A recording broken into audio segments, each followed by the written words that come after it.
연전무패의 전국시대 무사 타치바나 문해시계.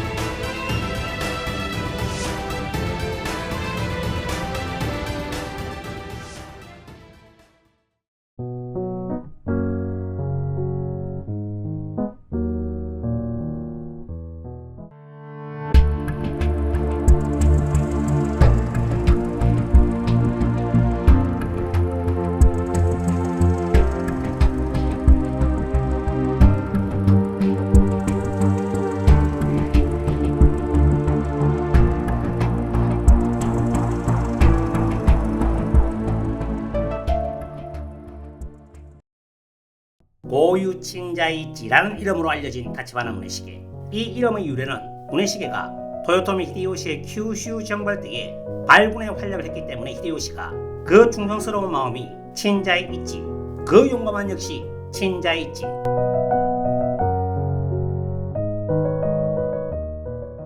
라고 높게 평가했던 것에 쓰입니다. 또 이때 전쟁이 끝난 후에 히데요시는 그 공을 인정하여 치카고 야나가와 13만 전석을 주었고 오토모로부터 독립한 직계 다이묘가 되었습니다.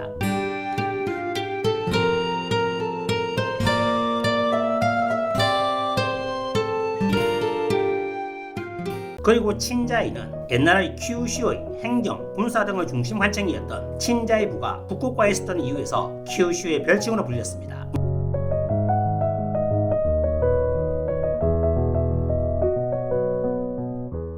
문해시계는 그 외에도 많은 무장으로부터 높게 평가되었는데 히데요시로부터 큐슈의 영재라고 칭찬을 받았고 함께 있던 모든 다이묘를 앞에 두고 동쪽의 혼다 타다가츠라는 천하무상의 장군이 있는 것처럼 서쪽에는 타치바나 문해시계라는 천하무상의 대장이 있다.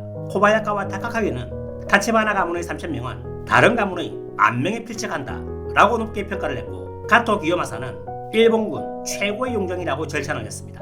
아즈치 모모야마 시대부터 에도 시대 초기의 무장이자 다이묘이며 오토모의 일족입니다.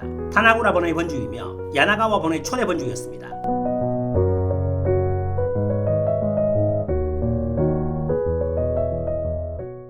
스키가하라 전투에서 면직을 당한 후 다이묘로서 복귀한 부장은 여러 있었지만 원래의 영진을 받고 복귀한 사람은 문해시계가 유일합니다. 그리고 전국시대 무장 중에서 유일하게 무패의 기록을 가지고 있는 무장입니다. 타케다 신겐이나 우에스규 켄신의 승률은 90%였습니다. 전쟁을 한 횟수는 켄신의 반 정도였지만 일생 전쟁에서 한 번도 패한 적이 없을 정도로 전쟁에서의 지휘력과 개인적인 전투력은 상당히 뛰어났습니다. 검술은 타이샤류의 변호 계승자였고 스스로 발도술의 유파를 만들 정도였습니다. 신장은 그 당시로는 상당히 큰 180cm였고 체격도 당당했다고 합니다. 거기에 궁술도 뛰어났고 분대로 나누어 싸우는 전술도 상당한 수준이었기에 문해시계와 어떤 방식으로 전투를 하든 상대방이 패하는 것은 당연한 것이었습니다. 그리고 연가나 다도, 축구, 요리도 잘하는 요즘의 말로 되생남, 요생남이었습니다. 그럼 그가 이렇게도 형언할 수 없을 정도로 뛰어난 무장이 되었던 배경에 대해서 알아보겠습니다. 참고로 문해시계는 많은 이름을 가진 무장이었는데 여기서는 일괄적으로 타치바나 문해시계로 칭하겠습니다.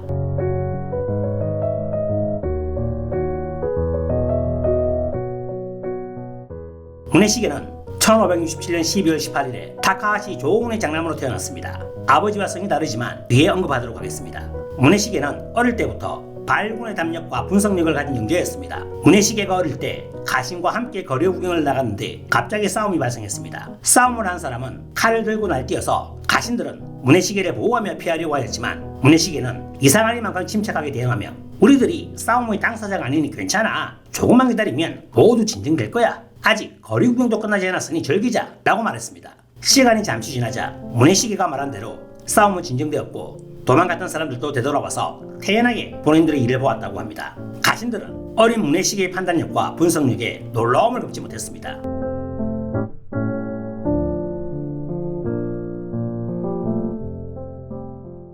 그런 문해시계의 재주를 아버지인 타카하시 조운도 간파하고 있었습니다. 아버지는 모시고 있는 오토모 가문을 대표하는 명장입니다. 군사적으로 조금 부족한 오토모 가문을 타치바나 도세츠와 함께 지탱을 한 엄청난 인물입니다. 이러한 아버지로부터 문해시계는 철저히 영재 교육을 받았습니다. 아버지는 아들과 함께 산을 거닐 때도 갑자기 문해시계, 지금 여기서 적에게 습격을 당하면 어떻게 할 거야? 라는 질문을 하곤 했는데 지형을 분석하고 대답을 하는 문해시계에게 아버지는 다른 대답을 준비하며 토론을 했다고 합니다. 이런 일이 빈번하였기에 문해시계가 어떠한 전투에서도 패하지 않은 것은 아버지의 교육 덕분이라는 생각이 듭니다.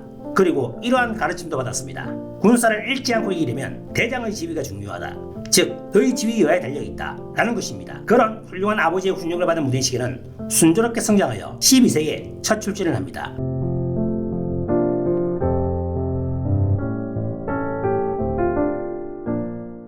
전국시대라고는 해도 확실히 12세에 첫 전쟁을 치르는 것은 빠른 편입니다. 문해시계는 이 당시 어른과 균줄 만한 체계를 가지고 있었고 타이샤류의 달인 마루메 나가요시에게 검술의 가르침을 받아 상당한 수준에 이르고 있었습니다. 첫 전쟁의 상대는 치쿠젠의 아키츠키였습니다. 문해시계는 아버지와 함께 출진, 오토모군의 대장은 오토모 가문의 최강의 무장 다치바나 도우세츠였습니다. 문해시계는 첫 출진임에도 자신의 부대를 이끌며 싸우고 싶다고 아버지에게 간청을 했습니다. 그러자 아버지는 150명의 군사를 주고 자신과는 다르게 작전을 짜도록 하였습니다. 아버지는 이시자카라는 곳에 포진을 하였고 문해시계는 조금 떨어진 숲에 포진을 하였습니다. 드디어 아키자키 군이 나타나서 전투가 시작되었습니다.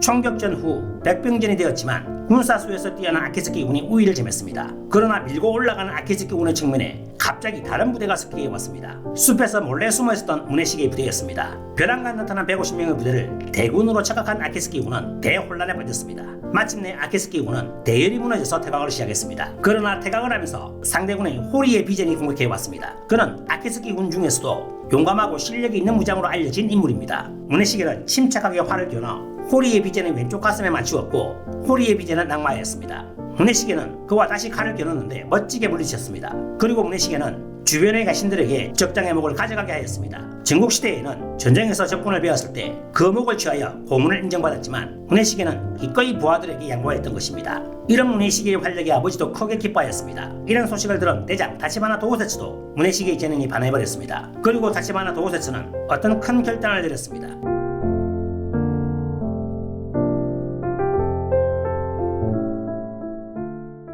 이 전쟁이 끝난 3년 후 그는 친아버지에게 문해시계를 자신의 양자로 드리고 싶다고 했습니다. 다카하시 가문의 장래가 유망한 후계자를 본인의 양자로 달라고 하는 것은 말이 안 되었습니다. 다치바나 도우세츠는 이 당시 이미 69세였고 그를 이을 남자아이가 없었습니다. 어쩔 수 없이 그는 딸인 긴치오에게 가독을 물려주었으며 나중에 장래가 총명되는 사람을 사위로 맞을 생각이었습니다. 다치바나 도우세츠의 부탁을 들은 문해시계의 아버지는 아무리 존경하는 상사의 부탁이라도 들어줄 수가 없었기에 정중히 거절하였습니다. 그리고 문해시계 대신에 차남을 양자로 보내겠다고 했지만 다치바나 도우세츠는 전혀 물러섬이 없고 끈질기게 부탁을 하였습니다. 여러 가지 이유가 있었는데 그의 딸인 긴치오는 아들이 없었던 도우세츠가 남자처럼 키웠기에 남자 못지않은 성격과 무예 실력을 갖추고 있었습니다.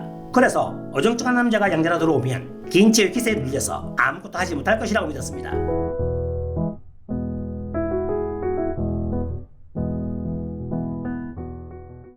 도우세츠의 끈질긴 구애 끝에 문해시계의 아버지는 아들을 대일사위로 보내게 되었습니다. 가신들의 반대와 문해시계 자신도 깜짝 놀랐지만 결국 문해시계는 다치바나 집안의 대일사위가 됩니다. 그러나 긴치오는 문해시계를 좋지 않게 이겼습니다. 왜냐하면 이미 다치바나 집안의 가독은 본인으로 정해져 있었고 갑자기 사위가 이 집안의 당주가 된다고 하니 기분이 좋을 리가 없었을 것입니다. 여하튼 다치바나 집안의 당주가 된 문해시계를 도우세츠는 최고의 무장으로 만들기 위해 철저하게 단련시켰습니다. 친아버지도 심할 정도의 영재교육을 시켰고 장인은 더 철저히 영재교육을 시켰던 것입니다.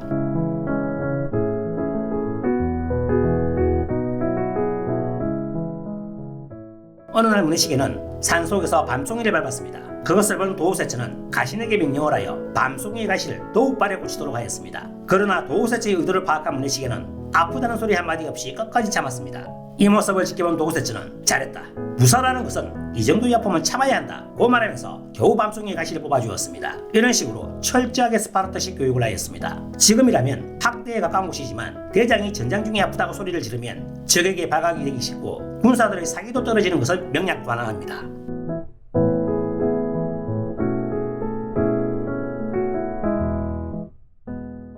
도우세츠는 평소부터 약한 무사는 없다. 약한 무사가 있다고 하면 그것은 본인의 책임이 아니고 대장의 잘못된 교육이다. 나라면 어떠한 약한 무사라도 강하게 키울 수가 있다 고 입버릇처럼 말했습니다. 도우세츠는 그의 말처럼 무사들의 심리를 장악하는 능력은 상당히 뛰어났습니다. 전쟁터에서 활약이 위협했던 가신에게는 지금의 너는 우리 나빴을 뿐이다.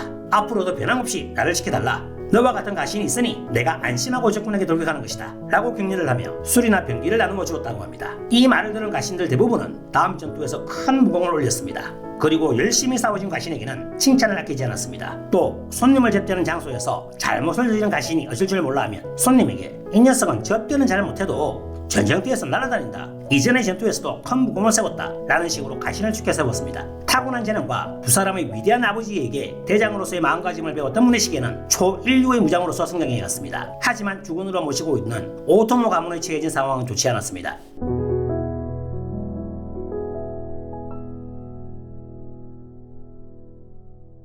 오토모 가문은 당주, 소린을 중심으로 최전성기에는 큐슈 7개국의 수호직을 맡는 등 큰 명문가였습니다. 그러나 남쪽의 사스마에서 시마즈 가문이 대도가였고 거기에 비제네스는 류조우지 타카노부가 세력을 확대하여 이 세 가문의 싸움을 격렬했습니다.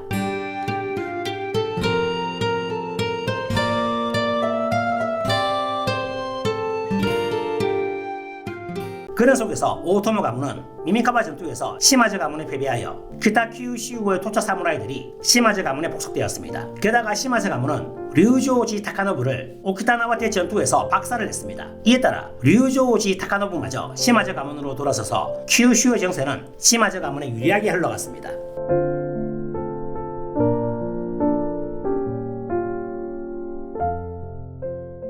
오토모 당주 소우리는 시마즈로 돌아선 네코호성 공략을 위해 8,000명의 군사를 보냈습니다. 그러나 방어도 약하고 2,000명의 군사밖에 없는 네코호성을 두 달이 흘러도 함락하지 못했습니다. 앞의 미메카와 전투에서 실전 경험이 많은 군사들이 사망을 한 영향이 컸습니다. 이런 상황에 안달이 난 소우리는 마지막 히든카드인 타치바나 도우세츠와 다카하시 조우군에게 출주를 명령했습니다.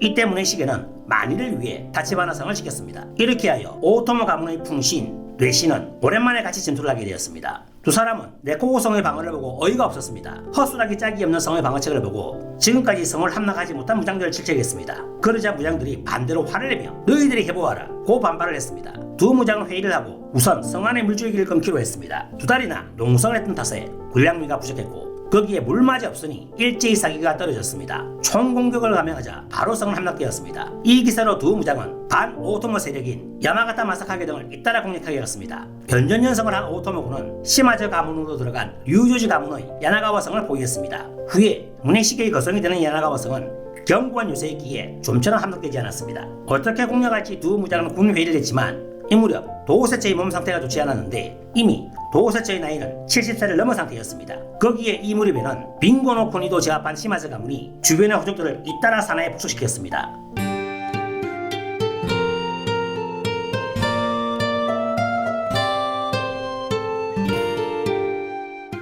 시마즈 가문은 야나가와성이 있는 치쿠고노쿠니도 침공할 기세를 보였습니다. 그래서 두 무장은 야나가와성을 내려다볼 수 있는 고라산으로 진지를 옮겼습니다. 그러나 여기서 사건이 발생했습니다.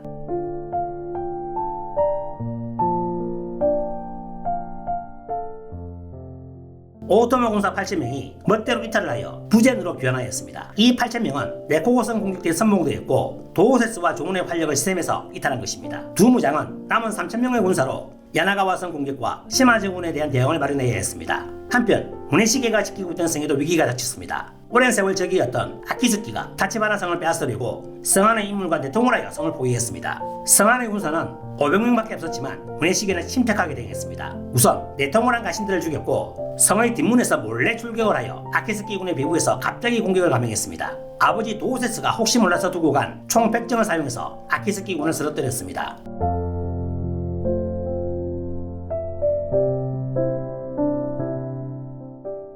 고라산에 포진하며 시마즈 쪽으로 배신한 토착무사를 계속 몰아낸 도우세스와 조운이었지만 몸 상태가 나쁨에도 계속 지휘를 한 도우세스가 마침내 쓰러져 버렸습니다. 한때는 회복할 기미도 있었지만 재차 병세가 악화되어 그대로 사망했습니다.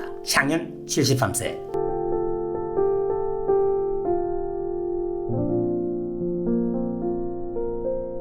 도우세츠는 나의 몸에 갑옷을 입히고 야나가와성 쪽을 향해서 매장을 해라. 야나가와성이 함락될 때까지 바라보겠다 라고 유언을 남겼습니다. 조우는 문해시계에게 의견을 묻기 위해 사자를 보냈습니다. 적지의 한가운데에 도우세츠 정도의 명장의 유체를 매장하는 것은 불가능하기 때문입니다. 만일 고우라산이 시마즈군에게 점거되면 도우세츠의 유체에 무슨 짓을 할지도 모릅니다. 아버지의 죽음의 소식을 들은 문해시계는 아버지를 적지에 매장하는 것은 안 된다. 유체는 다치바나성으로 모시고 와서 장례를 치르겠다 고 대답을 하였습니다. 결국 유체는 조훈이 철수를 하며 다치바나 성으로 가지고 왔습니다. 도세츠는 마지막 출진에 임해서 강주 소우린에게 관백인 도요토미 히데요시에게 가는 편이 좋아요 라는 조언을 했습니다. 소우린은 이 조언에 따라 히데요시와 접속을 했으며 히데요시는 관백이라는 지위에 있었기에 시마즈, 오토모에게 화평을 명했습니다. 그러나 시마즈는 히데요시의 명령을 무시하고 계속 전투를 벌였습니다. 위험하긴 했지만 시마즈의 입장에서는 조금만 분발하면 kyushu 전체를 지배할 수 있었기 때문에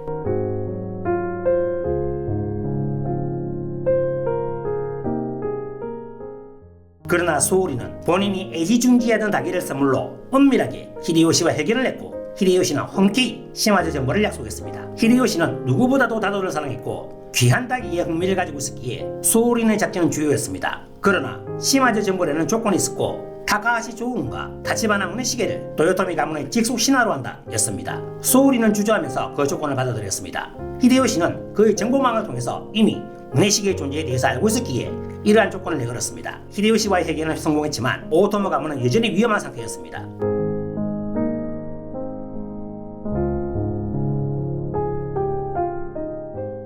시마즈 가문의 당주 시마즈 요시히사는 반 오토모 세력을 규합하여 대군을 편성하고 오토모 영지를 향해서 침공을 했습니다. 시마즈군은 두 갈래로 나뉘어서 북상을 하였고 시마즈 타다나가를 대장으로 하는 오만의 대군이 치쿠고로 진군했습니다. 시마즈군은 카츠노노성을 함락하고 하카타를 제압, 다음의 목표를 타카하시 조훈이 농성하고 있는 이와야 성으로 정했습니다. 조훈은 800명의 군사밖에 없었습니다. 무네시게는 친아버지가 걱정이 되어 사자를 보내 이와야 성을 포기하고 다치바나 성에서 함께 싸울 것을 제안했습니다. 그러나 조훈은 이 제안을 거부했습니다. 왜냐하면 가능한 한 시마즈군과 대치하면서 도요토미로부터의 원군이 도착할 때까지 시간을 벌 생각이었습니다. 5만의 군사에 대해 800명의 군사가 대치하는 것은 무리했지만 조훈의 생각은 확고했습니다. 그래서 무네시게는 뛰어난 군사 30명을 선발하여 이와야 성으로 보냈지만 조훈은 되돌려 보내드리고 했습니다. 아들을 배려하는 아버지의 마음을 엿볼 수 있지만 그 30명은 되돌려 보내시려고 하면 저희들은 여기서 활복을 하겠습니다 라고 하자 그들을 받아들였습니다. 이와야 성을 포위한 시마즈군은 항복을 권유하지만 조훈은 거부를 했고 시마즈군은 총공격을 개시했습니다. 조훈이 이끈의 군사들은 마치 신들린 듯이 대항을 하여 시마즈의 대군을 이겨냈고 큰 타격을 입혔습니다. 시마즈군은 다수의 사상자가 나왔고 이름 있는 장군도 사망을 하였기에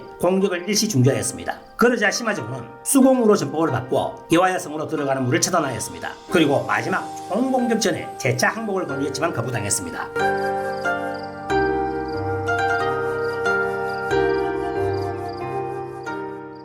군량미도 떨어지고 물도 없는 상태에서 조훈의 병사들을 맞섰습니다. 그러나 한 명씩 쓰러지면서도 조훈도 결국 불타는 성 안에서 활복을 하였습니다. 향년 39세.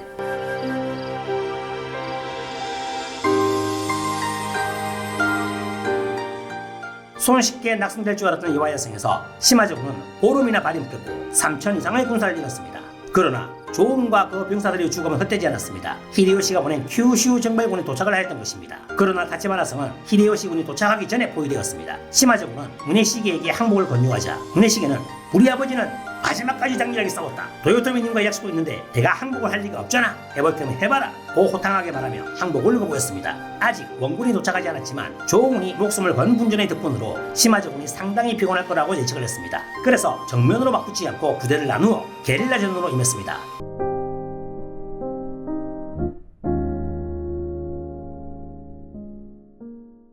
이미 아포의 진영 때문에 지체했었고 이와야 성에서 총공격을 감행하여 실패한 경험도 있었기에 시마즈군은 항복하도록 몇 번이나 권유를 했습니다. 원군이 올 때까지 시간을 벌여야 했던 무네시게는 가신들의 의견을 물어보겠다, 곧 항복하겠다 라는 식으로 대답을 하며 시간을 끌었습니다. 무네시게의 작전을 간파한 대장 시마즈 타다나가는 총공격을 결의했지만 무네시게는 가신인 우치다 시게이에를 인질로 보내 총공격을 연기시켰습니다. 여러 위기가 있었지만 시간 벌기에 성공하였고 마침내 도요토미의 kyushu 정발군이 도착을 했습니다.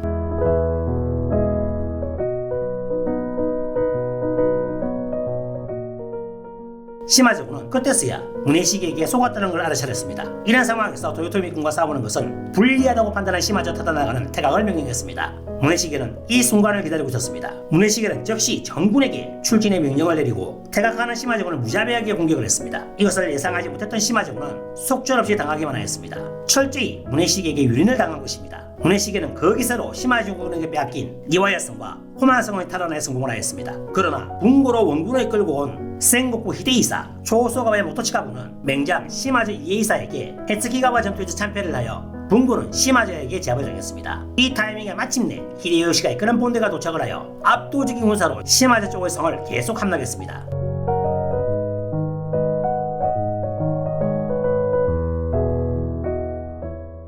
그리고 문해시계는 히데요시군의 선봉들어서 kyushu 각지에서 큰 승리를 거두었습니다. 시고로 쳐들어가 타카바성을 함락하고 남하하여 우토성, 이재민성을 함락하자마자 오구치성을 포기했습니다. 이 이상 저항은 무리라고 깨달은 시마즈 가문 당주 요시히사는 마침내 히데요시에게 항복을 했습니다.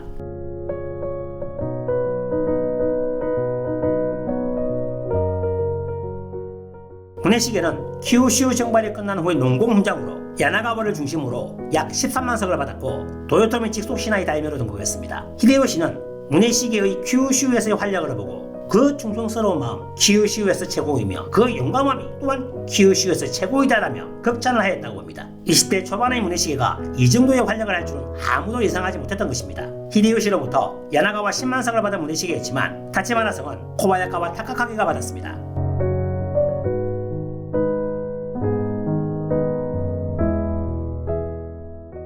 문해시계가 다이묘가 된 것은 좋은 일이었지만 그의 안에 긴치오는 엄청 반대를 했습니다. 그만큼 애정이 있었던 성이었으나 문해시계와 가신단들의 설득으로 겨우 납득을 하였습니다. 문해시계는 야나가와 성으로 옮기고 나서 바로 전쟁에 뛰어들었습니다. 이웃나라 빙고에서 토착 무사들의 무장공기가 발생하여 당시의 빙고 이영주 사사 나리마산의 진압에 나섰지만 격렬한 저항에 부딪혀 위기에 빠졌습니다. 부장봉기 세력은 희젠의 나베시마 나오시게가 보낸 원군도 격퇴를 했기에 문해시계에게 사사와 히데요시로부터 원군의 요청이 왔습니다. 문해시계는 무장봉기 세력을 꼼꼼히 조사하여 작전을 짰습니다. 그리고 kyushu 정벌을 한 가신들을 데리고 적전을 벌였습니다. 이 전투에서 문해시계는 10번이나 출진을 한 적도 있었습니다. 격전을 계속하는 동안에 히데요시의 명령에 따라 희젠과 지구젠의 모든 무장들이 도착하여 겨우 무장봉기 세력을 진압했습니다.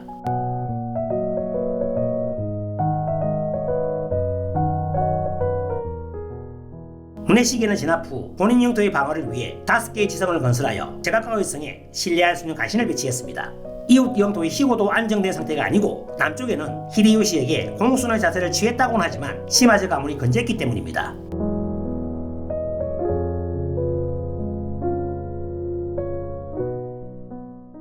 이번에는 코네시 유키나가 영토에서 또 무장봉기가 발생했지만 진압에 성공하여 도요토미 정권은 kyushu를 완전히 장악하였습니다. 이것으로 히데요시의 적은 나구리미성 사건으로 관계가 악화된 호조와 동북의 다테 마사무네 뿐이었습니다. 그리고 히데요시는 오다와라 정벌에 출전하면서 정부의 모든 다이묘에게 참전을 명령하였고 문해시계도 응했습니다. 선부에 도착한 히데요시는 모든 무장 앞에서 여기 있는 인물은 동국 무쌍인 혼다 타다카츠이고 이 젊은이가 서국 무쌍인 다치바네 문해시계이다. 지금 우리 군에는 동성 무쌍의 무장이 있다 라고 말을 하였습니다. 이 당시 혼다 타다카츠는 42세, 문해시계는 23세였습니다. 경험과 실적에서 상당한 수준에 있는 타다카츠와 아직 새파란 문해시계를 동격의 존재로서 평가한 것은 그만큼 문해시계를 존중했다는 것입니다. 독립한 다이묘와 히데요시의 가신이라는 차이는 있었지만 히데요시가 문해시계에게 반했다는 것을 충분히 알 수 있습니다.